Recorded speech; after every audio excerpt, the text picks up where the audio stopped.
Hey everybody, it's Mickey, and in today's video we are figuring out our new schedules and preparing to be home for the next few weeks. I have a really great chicken recipe for you. I'm sharing my food storage system, and looking ahead, I am decorating for spring. So if you are new here, I hope you'll take a minute to subscribe. I put out new videos every week about all things home. Hey guys, I just wanted to pop on real quick as I am editing this video to say hello and to see how you all are doing. Here in Northern Virginia, we are doing just fine. We had a bit of a crazy week. I have some kids in college. Their semester is pretty much over. They're going to be home for the remainder and doing online classes.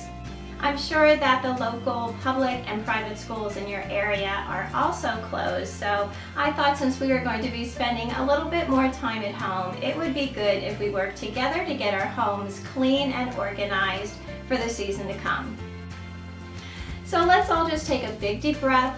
We are all going to be fine and we will get through this together. So this is a small haul that I have for you today. Our cupboards and refrigerator are pretty well stocked, so there was just a few things that I needed to add to it to give me a little buffer space. I did end up going to two different stores today. I ran into Target and to our local Harris Teeter. I did find a couple packages of chicken that I have in my refrigerator right now. So this is basically what I got at those two stores. And back here I have a big 4-pack of paper towels because we were running low on those. I was able to find a package of the Clorox wipes, which was great because we were completely out of them. The potato chips were on sale, so I got 2 bags to stick down into our pantry.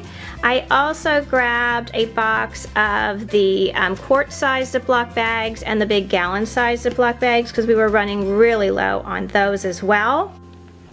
In the back here, I have 4 cans of black beans. I was looking for tuna fish and I couldn't find any, but I did pick up a couple cans of this premium chicken breast.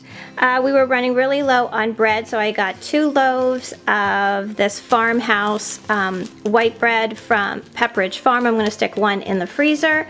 I picked up an extra gallon of Clorox bleach. I've been adding a little bit of it to, you know, our daily towels and things like that. And I have a bunch of bananas. We have some important mayo. My son has this on his sandwich every day. And I've got a bunch of produce here. I have some red peppers, some onions, some zucchini, and some green peppers. So this is my little haul just for today. I'm gonna put this all away and I'll be back in a second.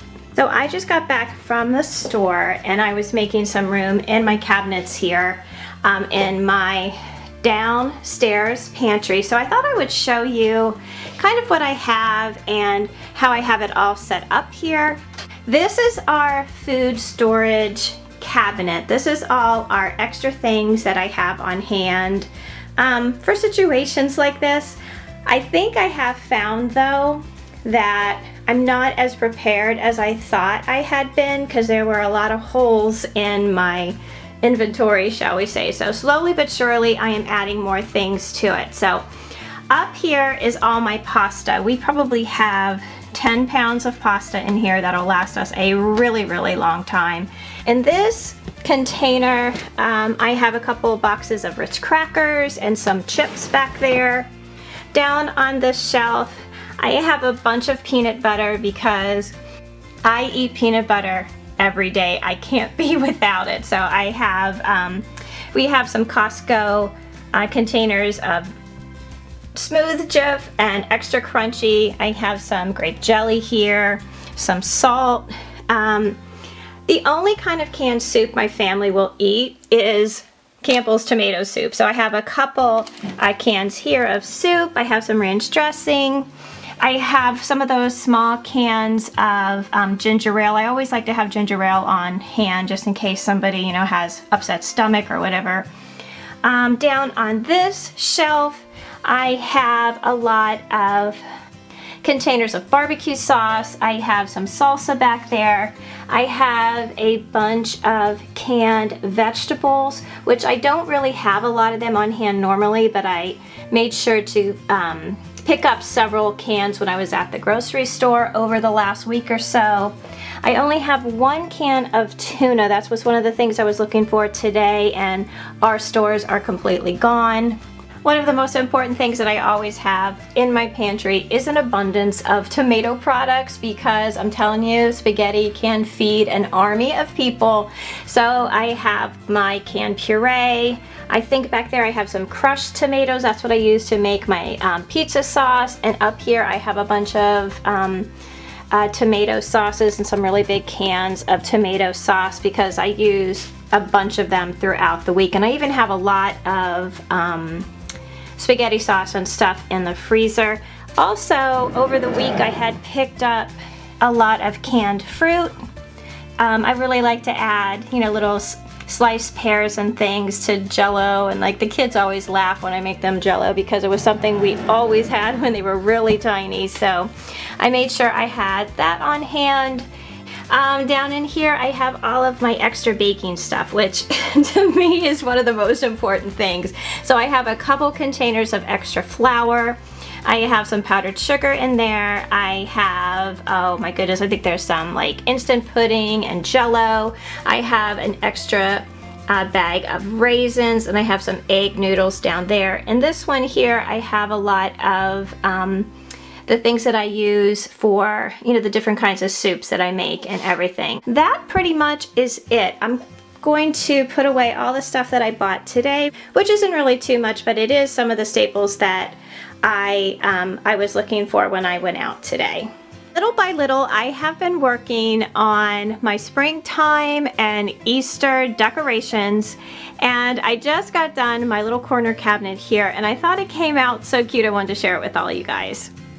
Now you guys may know that I have a huge Rae Dunn collection, and I just recently read this article that said it makes more of an impact if you gather your collection together in one spot. So that's what I tried to do here in the corner cabinet. The whole thing is decorated with nothing but Rae Dunn. So I thought we would start at the very tippy top. I have one of those really cute wire baskets that I got from Target. You know, the ones that have the little copper handles. I'll leave a link to them down below. But I have it full of some older Rae Dunn mugs. It was good to kind of, you know, empty out my cabinet a little bit in my kitchen, give my cabinet a little bit more room. And I added to each of them just a little piece of greenery. On both sides I have a share canister, and I love the way that it looks up there. I have another basket like this in my kitchen full of mugs that I'll share with you guys when I do my little springtime home tour. Now this garland here I got from the Target dollar spot, I want to say 2 or 3 years ago. I really wish they would bring it back. It's all made out of wood, and it's separated by those cute little wooden beads. I just love it. I have it up, like I said, most of the year. Now on this top shelf, I'm gonna pan out just a little bit.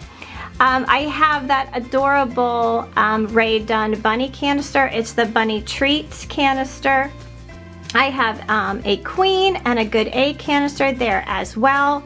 Here on the second shelf is probably one of my favorite Rae Dunn pieces of all time, and that is the sweet tea pitcher that I just recently got. One of, I like to call, the original Rae Dunn pieces that it took me 2 years to find. So I was pretty happy to come across that one. And I just have it there with the honey and the teapot and a sugar and creamer with some plates behind it. And then here on the third shelf, I have a set of the mixing bowls along with a rainy day fun bank, made with love canister, and a really cute Happy Spring figurine. So you guys will have to let me know in the comments section down below what you think of my little collection here on my corner cabinet. I know that I owe you a full Rae Dunn collection tour. That'll be coming up really soon. I'll have some extra time in the next couple of weeks to do that for you. And I do know that not everybody is a fan of Rae Dunn, but I have always been a collector of ivory serving pieces and dishes, and I just love the simplicity of the Rae Dunn, and I think that's why my collection has grown so much over the last couple years. You guys know I like to share the podcast that I'm listening to, and I found a really great one. It is called Crime Junkies. It is on Spotify, and it is one of the top true crime podcasts that are available, and it has just a ton of episodes, and it's really interesting. Most of the episodes are about like 45 minutes to maybe a little over an hour, and they're very interesting, very few commercial breaks, which I really like. And I just wanted to share it with you guys because I have not been watching the television at all. I have been strictly sticking with my podcast and just reading things online. So I just wanted to share that one with you if you guys are true crime fans like I am. It is called Crime Junkies, and it is on Spotify. I have the best chicken recipe for you guys. It is super simple. You only need a few ingredients and you won't even believe how good it is. So all you're going to need is about 2 pounds of chicken breast or thighs, whatever you like, 4 tablespoons of brown sugar, some olive oil, 3 or 4 cloves of garlic, and whatever seasoning your family likes the best. And you'll also need a 9x13 baking dish. In a small pan on the stove over medium heat, start by warming 3 tablespoons of olive oil. When it comes up to temperature, go ahead and add your minced garlic and let it simmer just for a minute. Swirl the pan as it cooks so that it doesn't burn.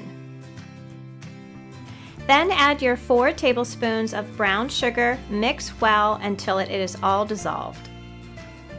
In my 9x13 pan, I have the chicken all laid out. I have it seasoned really well with salt, pepper, garlic powder, and Mrs. Dash. And then I'm going to spread the brown sugar mixture on top, covering as much as I can. I'm going to cover it with foil and bake it in a 400-degree oven for about an hour or until it comes up to the proper temperature with a meat thermometer.